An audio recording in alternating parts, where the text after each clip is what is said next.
A Divina Comédia, Dante Alighieri, Purgatório, canto 28. Eu estava ansioso para explorar por dentro e por fora aquela floresta divina, espessa e luxuriante, temperada pela luz do nascer de um novo dia. Sem esperar mais, afastei-me da beira rochosa e caminhei lentamente sobre a vegetação rasteira, que exalava doces aromas por todos os lados. Um vento suave que não mudava de intensidade soprava benfazejo sobre o meu rosto, não muito mais forte do que uma brisa. Por causa dele, as copas das árvores tremiam e inclinavam-se timidamente para o oeste, onde o monte sagrado lança suas primeiras sombras. No entanto, não se curvavam com tamanha força que impedisse os passarinhos de praticar, sobre os seus galhos, toda a sua doce arte. De fato, cantando com grande alegria, eles colhiam as primeiras horas da manhã, entre as folhas, que faziam dueto com suas rimas. Era como o vento que balança de galho em galho os pinheiros ao longo da costa de Chiasse, quando Éolo solta as rédeas do vento siroco. A essa altura, embora meus passos fossem lentos, eu já tinha ido tão longe naquela antiga floresta que eu não sabia mais por onde tinha entrado. Ali encontrei um riacho que me impedia a passagem, suas pequenas ondas umedeciam a grama que crescia ao longo de sua margem esquerda. Todas as águas mais puras da terra pareceriam sujas e lamacentas se comparadas àquelas águas cristalinas que nada escondiam. Apesar de se moverem na escuridão debaixo de uma sombra sem fim, que nunca deixa passar os raios do sol ou da lua. Eu parei e olhei para além da outra margem, admirando um pouco mais toda aquela abundância e a grande variedade de ramos recém-floridos, recém-florados. E ali, como algo que aparece de repente e nos distrai de todos os outros pensamentos, tão grande é o espanto que isso traz, eu vi uma mulher que caminhava solitária. Enquanto cantava, ela colhia uma a uma as belas flores que coloriam o seu caminho. Ó linda senhora que te aqueces com raios de amor, se posso confiar em tua aparência, que muitas vezes é um espelho do coração, tenha a gentileza de dar um passo à frente, em direção a este rio, para que eu possa ouvi-la e possa entender melhor o que cantas. Tu me fazes lembrar de Prosérpina, onde e como ela era, quando se perdeu da mãe e a mãe perdeu a primavera. Assim como gira uma suave bailarina, sem tirar totalmente os pés do chão e mal colocando um pé na frente do outro, assim ela veio deslizando até mim, sobre um tapete de flores vermelhas e amarelas. Tal qual uma doce virgem, ela baixou os olhos castos. Ela atendeu de bom grado às minhas súplicas e chegou tão perto que o som da doce canção ficou totalmente distinto para mim.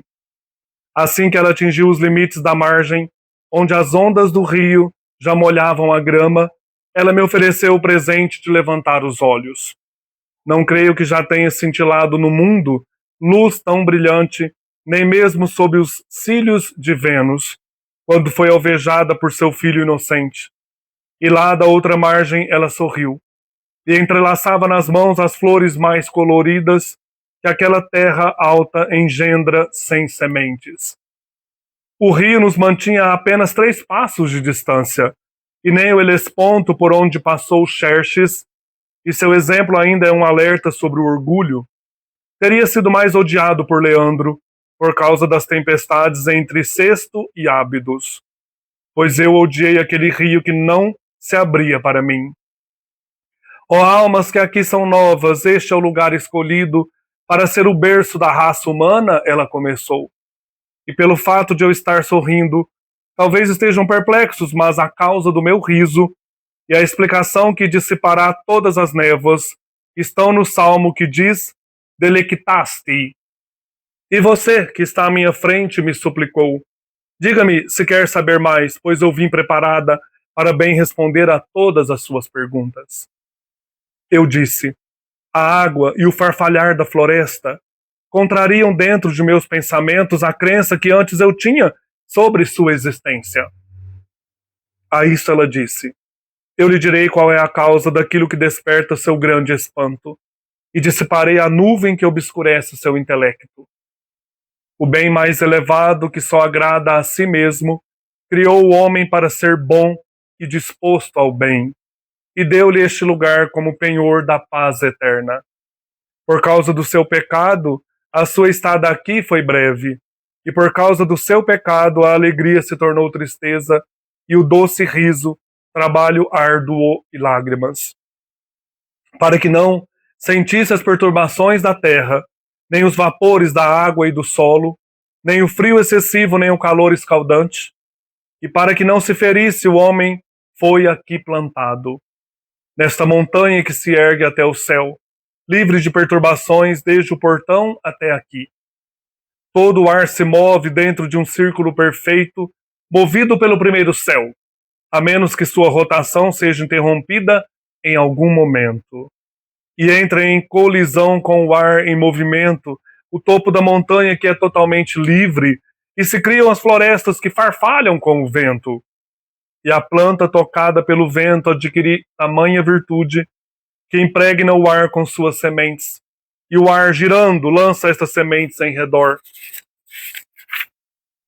O outro hemisfério da terra, povoado pelos homens, segundo a natureza de sua terra e de seu céu, produz plantas diversas a partir de diferentes virtudes. E se ouve bem o que digo, não se surpreenda, quando voltar para a terra e um dia encontrar alguma planta que surgiu sem ter sido semeada. E saiba também que este bosque sagrado, onde você está agora, é repleto de todas as sementes, e possui frutos que não podem ser colhidos no mundo. As águas que você vê não fluem de uma fonte, tampouco são alimentadas por vapores ou geada, que se tornam chuva e depois dão vazão aos rios. Mas provém de uma fonte pura e imutável, que flui caudalosa direto da vontade de Deus, e são tão abundantes que ele as divide em duas partes. De um lado elas descem com a virtude, de apagar as memórias do pecado, e do outro podem restaurar as lembranças de cada boa ação. De um lado o rio é chamado Letes, e do outro Eunoé, e beber somente de um deles não fará efeito, se as águas do outro não forem provadas. Seu sabor está acima de qualquer outra doçura, e embora sua sede já esteja bem satisfeita, sem que eu precise revelar mais nada, por minha graça eu darei mais um corolário. Creio que minhas palavras serão bem-vindas, ainda que se estendam além da minha promessa. Aqueles que nos tempos antigos fizeram versos sobre a idade de ouro, o Parnaso e seu estado feliz, talvez tenham visto este lugar em seus sonhos. Aqui a raiz da humanidade era inocente, aqui a primavera é eterna e dá todo o fruto. E este rio é o néctar cantado por todos os poetas. Então eu me virei totalmente para trás, em busca dos meus poetas, e pude perceber que eles sorriam ao ouvir estas últimas palavras. Depois eu olhei novamente para a bela mulher.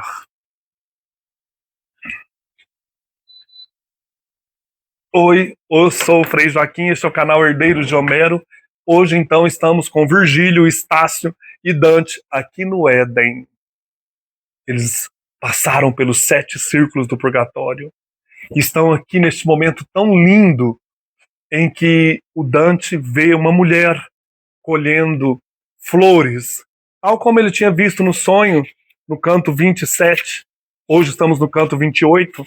Ele tinha visto Leia colhendo aí flores no sonho, e agora aqui no canto 28 ele vê esta mulher, que saberemos nas últimas partes, no último canto do purgatório, que é uma mulher chamada Matelda. Neste canto nós temos então a apresentação do Jardim do Éden e o tema da floresta novamente. Aqui a floresta é benfazeja e divina, e Dante se esmera em falar desta floresta. É diferente da selva dos erros e pecados do canto 1, em que ele estava perdido. Aqui ele vai e encontra o prazer, a alegria e a paz nessa floresta. Então ele começa nos introduzindo na floresta. Eu estava ansioso para explorar por dentro e por fora aquela floresta divina, espessa e luxuriante. Então eles tinham atravessado aí aquele muro de fogo, né, saído do sétimo círculo, atravessaram o muro de fogo e adentraram esta floresta, temperada pela luz do nascer de um novo dia. É belíssimo o canto. Sem esperar mais, afastei-me da beira rochosa e caminhei lentamente sobre a vegetação rasteira que exalava doces aromas por todos os lados. Ele descreve bem para nós essa floresta, parece que a gente está lá com ele, né? Dante agora sabe por onde anda na floresta, ele não está perdido e sem rumo, como estava no canto 1. Nel mezzo del camin de nostra vida mi ritroverai numa selva escura, la derecha via eres marita. No meio do caminho desta vida, eu me encontrei perdido numa selva escura, tendo errado o caminho da direita via. Um vento suave nessa floresta aqui no Éden, que não mudava de intensidade, soprava benfazejo sobre o meu rosto, não muito mais forte do que uma brisa. Por causa dele, as copas das árvores tremiam e inclinavam-se timidamente para o oeste, né? Muito bonito, a gente tem vento nas copas das árvores, passarinhos que cantam, o riacho, onde o monte sagrado lança suas primeiras sombras. No entanto, não se curvavam com tamanha força que impedisse os passarinhos de praticar, sobre os seus galhos, toda a sua doce arte. De fato, cantando com grande alegria, é a arte dos passarinhos, né? Eles colhiam as primeiras horas da manhã entre as folhas que faziam dueto com suas rimas. Gente, que coisa linda, né? Os passarinhos cantando e as folhas também. Era como o vento que balança de galho em galho. Os pinheiros ao longo da costa de Chiasse. Chiasse, diz a nota, é uma localidade hoje destruída, perto de Ravenna, onde ainda há um grande pinheiral. Então Dante fala, né, dessa localidade de Chiasse. Lá tinha um grande pinheiral e o vento nessas árvores, né? Então ele fala, era como o vento que balança de galho em galho os pinheiros ao longo da costa de Chiasse. Quando Éolo solta as rédeas do vento siroco. Éolo é o deus dos ventos. A essa altura, embora meus passos fossem lentos, eu já tinha ido tão longe naquela antiga floresta que eu não sabia mais por onde tinha entrado. Aqui nós temos uma reminiscência do Inferno, canto 1, verso 10 a 12. Agora Dante está perdido, mas não por causa dos erros e do pecado, mas perdido nos prazeres e deleites divinos. Ali vai encontrar o rio Letes. Ali encontrei um riacho que me impedia a passagem. Suas pequenas ondas umedeciam a grama que crescia ao longo de sua margem esquerda. Todas as águas mais puras da terra pareceriam sujas e lamacentas se comparadas àquelas águas cristalinas que nada escondiam. Apesar de se moverem na escuridão, debaixo de uma sombra sem fim, que nunca deixa passar os raios do sol ou da lua, eu parei e olhei para além da outra margem, admirando um pouco mais toda aquela abundância e a grande variedade de ramos recém-florados. Então o Gustave Doré fez essa cena, né? Os poetas e Dante olhando para além da margem do rio Letes, aqui. E o Dante então verá a Matelda, né? Essa mulher colhendo flores. Aqui eles estão ali no paraíso do Éden, olhando além do rio Letes. E ali então ele terá a visão desta mulher, né? Nossa, é bonito demais esse canto 28. Então, olha, e ali como algo que aparece de repente e nos distrai de todos os outros pensamentos, tão grande é o espanto que isso traz. Eu vi uma mulher que caminhava solitária. Enquanto cantava, ela colhia uma a uma as belas flores que coloriam o seu caminho. É uma imagem, então, que resgata o sonho do canto anterior. Canto 27, né? Nós estamos no 28. A mulher, essa mulher que representa a vida ativa aos olhos encantados de Dante, como Leia havia feito em seu sonho, permanece sem nome até os últimos versos do Purgatório, quando ele revelará que seu nome é Matelda. Purgatório, canto 33, verso 119. Vários estudiosos e comentaristas da obra de Dante se debruçaram em pesquisas para descobrir sua verdadeira identidade. e a maioria deles a identificou como uma certa condessa Matelda, casada com um guelfo negro da casa real de Suábia.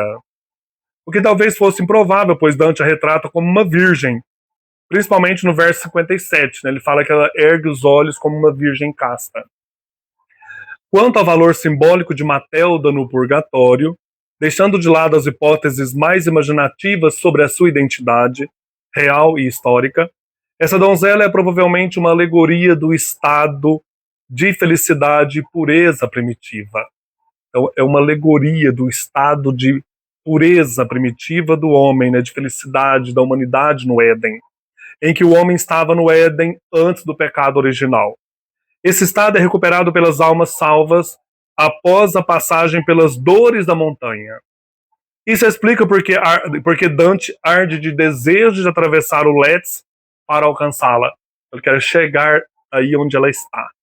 Mais tarde veremos que o papel de Matelda é imergir as almas salvas nas águas dos dois rios, Létis e Eunoé, submetendo-as a um último rito de purificação, antes da subida ao céu.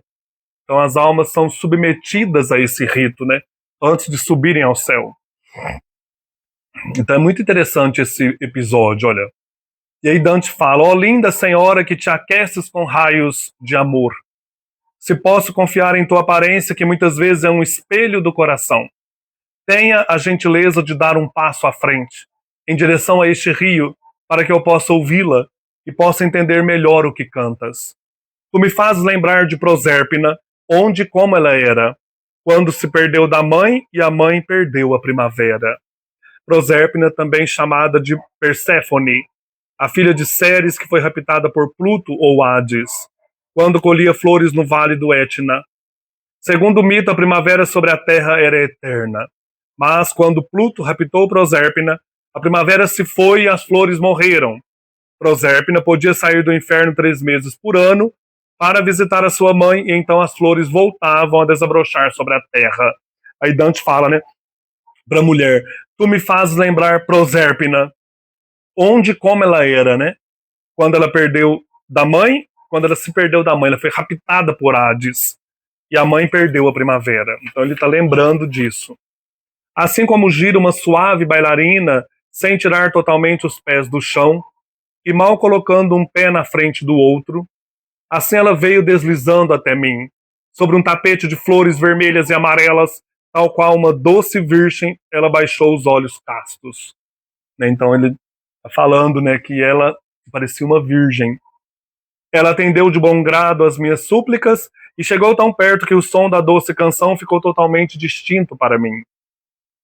Assim que ela atingiu os limites da margem, onde as ondas do rio já molhavam a grama, ela me ofereceu o presente de levantar os olhos. E aí ele vai resgatar a mitologia. Não creio que já tenha cintilado no mundo luz tão brilhante, nem mesmo sob os cílios de Vênus, quando foi alvejada por seu filho inocente. Segundo a mitologia, Vênus se apaixonou pelo mortal Adonis, daí o lampejo dos olhos. Quando seu filho Cupido acertou acidentalmente uma de suas flechas em seu coração, Metamorfose de Ovídio, canto 10. Então ele resgata isso, né? Tá cheio de mitologia aqui. E lá da outra margem ela sorriu, e entrelaçava nas mãos as flores mais coloridas que aquela terra alta engendra sem sementes. O rio nos mantinha a apenas 3 passos de distância, e nem o Helesponto por onde passou Xerxes, e seu exemplo ainda é um alerta sobre o orgulho. Mais um exemplo aí da história, né? Quando Xerxes invadiu a Grécia, ele cruzou o Helesponto, o estreito entre a Grécia e a Turquia, com uma enorme frota de barcos e um exército de 5 milhões de soldados. Em seu retorno, ele cruzou apenas com um barco de pesca, e quase sozinho, um alerta sobre a arrogância do ser humano. Então ele entra com esses 5 milhões de soldados, na volta, um barco de pesca sozinho, né? Quase sozinho. Então ele fala: o rio nos mantinha a apenas 3 passos de distância, e nem o Helesponto por onde passou Xerxes, esse estreito aí, divide a Grécia da Turquia. Então ele fala: nem o Helesponto. E seu exemplo ainda é um alerta sobre o orgulho. Teria sido mais odiado por Leandro, por causa das tempestades entre Sesto e Ábidos, pois eu odiei aquele rio que não se abria para mim. Então, Leandro, mais um exemplo da mitologia. De acordo com a mitologia, o jovem Leandro, apaixonado por Ero, atravessava o Helesponto a nado todas as noites, desde a sua cidade Ábidos até a cidade de sua amada Sesto. A cidade era Sesto, a moça chamava Ero. Por isso, esse Leandro aí, né, vai todas as noites lá amá-la.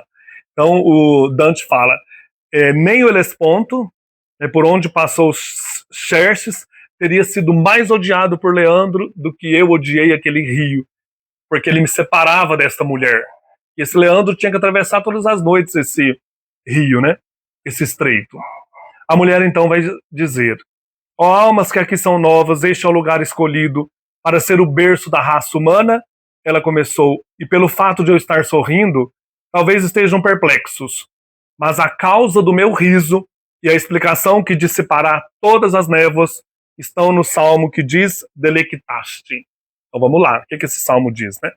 Delectaste é parte do versículo em latim quia delectaste me domine in factura tua et in operibus manum tuaturum exultabo. Tradução do Salmo 152, verso 4. Pois tu, Senhor, me alegraste com os teus feitos. Exultarei nas obras das tuas mãos. Ela fala, a causa do meu riso é a alegria de estar aqui entre a criação divina, né? Exaltando e louvando o Senhor, como lá no Salmo que diz, delectaste, alegraste minha alma com as tuas obras. E você que está à minha frente, ela continua, né? E me suplicou, diga-me se quer saber mais, pois eu vim preparada para bem responder a todas as suas perguntas. Agora o Dante que vai à frente diz tudo, né? Virgílio já coroou a sua participação, agora é o Dante que vai conversar sempre, movido pelo prazer e a alegria. Eu disse, a água e o farfalhar da floresta contrariam dentro de meus pensamentos a crença que antes eu tinha sobre sua existência. Então Dante está confuso, pois Estácio havia dito, o que Estácio disse para ele, né? No Purgatório, canto 21, verso 46 a 48. Portanto, aqui não há chuva, nem granizo, nem neve, nem orvalho, nem geada, nada acima da curta escadaria de 3 degraus. Então Dante fica confuso, mas se não há nada, por que aqui há? Qual que é o mistério, né? Que aqui o Estácio havia dito que não há nada de chuva nem granizo, agora aqui em cima tem vento, tem flores, tem rio, né? Então ele diz, olha, a água e o farfalhar da floresta contrariam dentro de meus pensamentos a crença que antes eu tinha sobre sua existência. Não sabia que tinha isso aqui em cima do purgatório. A isto ela diz, ela vai terminar o canto agora numa longa fala. Eu lhe direi qual é a causa daquilo que desperta seu grande espanto, e dissiparei a nuvem que obscurece seu intelecto. O bem mais elevado, Deus, que só agrada a si mesmo, criou o homem para ser bom e disposto ao bem, e deu-lhe este lugar como penhor da paz eterna, o jardim das delícias, né, o Éden. Por causa do seu pecado, a sua estada aqui foi breve, e por causa do seu pecado, a alegria se tornou tristeza, e o doce riso, trabalho árduo e lágrimas. Adão e Eva foram condenados, né, a sofrer eternamente, saírem do paraíso. Para que não sentisse as perturbações da terra, nem os vapores da água e do solo, nem o frio excessivo, nem o calor escaldante, e para que não se ferisse, o homem foi aqui plantado, nesta montanha que se ergue até o céu, livre de perturbações desde o portão até aqui, o portão da entrada para o purgatório, né?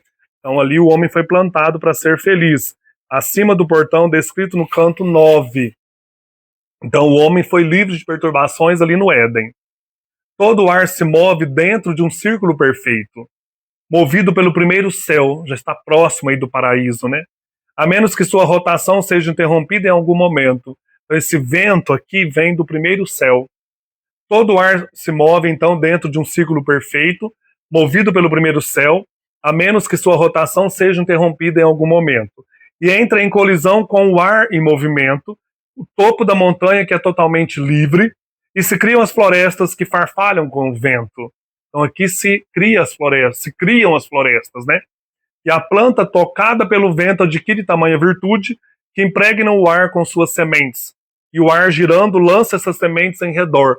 Então por isso que há plantas aqui, né? porque Deus criou isso aqui para o homem ser perfeito. Não tem contaminação com o jardim da terra.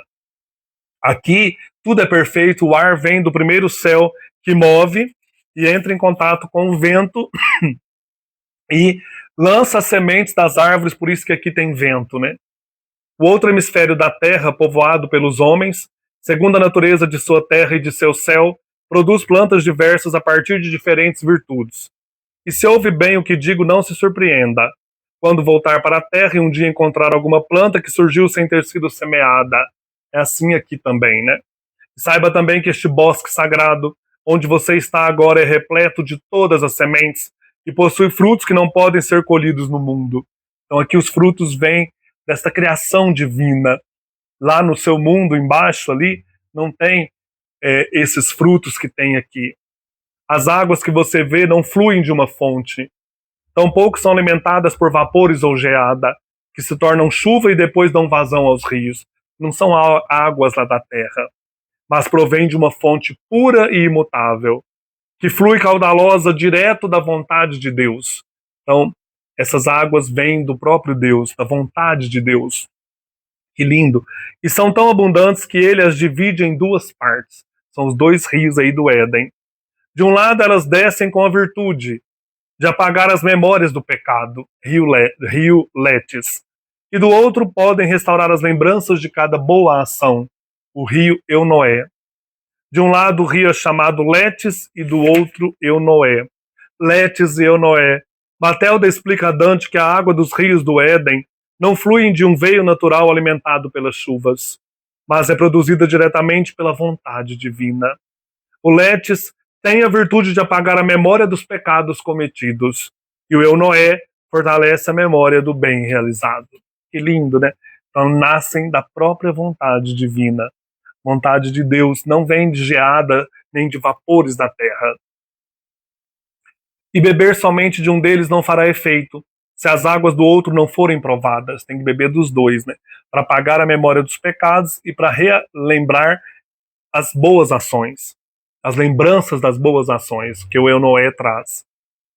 Seu sabor está acima de qualquer outra doçura, e embora sua sede já esteja bem satisfeita, sem que eu precise revelar mais nada, por minha graça, eu darei mais um corolário, mais uma revelação, né, a tudo isso.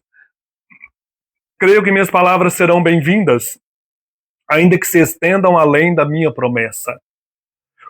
Aqueles que nos tempos antigos fizeram versos sobre a idade do ouro, que já apareceu lá no Purgatório, canto 22, 148, né, quando o homem vivia em plena comunhão com a natureza, o Parnaso em seu estado feliz, talvez tenham visto este lugar em seus sonhos. Purgatório, canto 22, verso 65. Então os poetas sonharam com essa idade de ouro, né? O próprio Virgílio, o Estácio, que escreveram o Virgílio, as bucólicas, as éclogas, sonhando com o Parnaso, essa montanha divina, né, habitada pelos deuses. Então esse lugar sagrado, talvez ela diz, os poetas que cantaram a idade do ouro tenham visto esse lugar aqui, esse Éden em seus sonhos. Aqui a raiz da humanidade era inocente, aqui a primavera é eterna e dá todo o fruto. E este rio é o néctar cantado por todos os poetas. Que lindo!